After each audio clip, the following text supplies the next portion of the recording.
সাহেবকেও অনুরোধ করবো আপনি একটু সামনে আসেন। হাজী শাহজাহান কাকা আপনাকেও বলবো আপনি একটু সামনে এসে সবাইকে সংবর্ধনা দেওয়ার জন্য। যে এখন 11 সালে যারা এসএসসি উত্তীর্ণ হয়েছেন তারা একটু সামনে আসেন।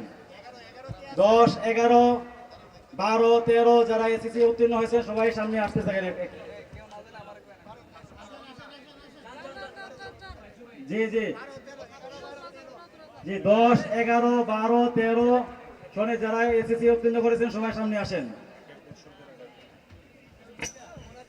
2011 সালে যারা এসএসসি পরীক্ষা দিয়েছেন আপনারা মেহেরবানি করে উলামায়ে কেরামদের থেকে আপনারা সংবর্ধনা নিয়ে যাবেন,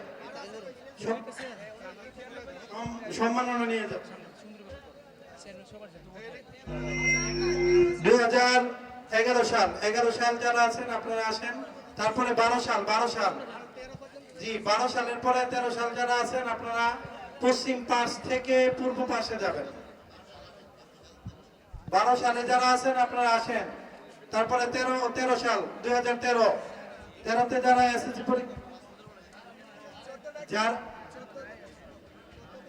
জি আর এই দিক দিয়ে জায়গাটা আমরা একটু ফাঁকা করে দেই, মেহেরবানি করে এই দিক দিয়ে ফাঁকা করে দেই, আসার জন্য সহজ করে দেই।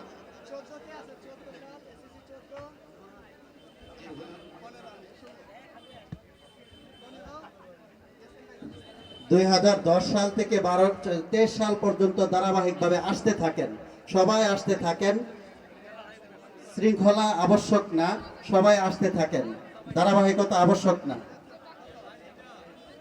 এসএসসি দাখিল পাস যারা আছে সবাই আসতে থাকেন।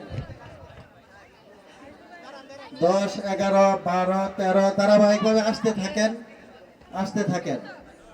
তাদেরকে আসার জন্য রাস্তাটা ফাঁকা করে দেন। হ্যাঁ, ধারাবাহিকভাবে মেহেরবানি করে তাদেরকে আসার জন্য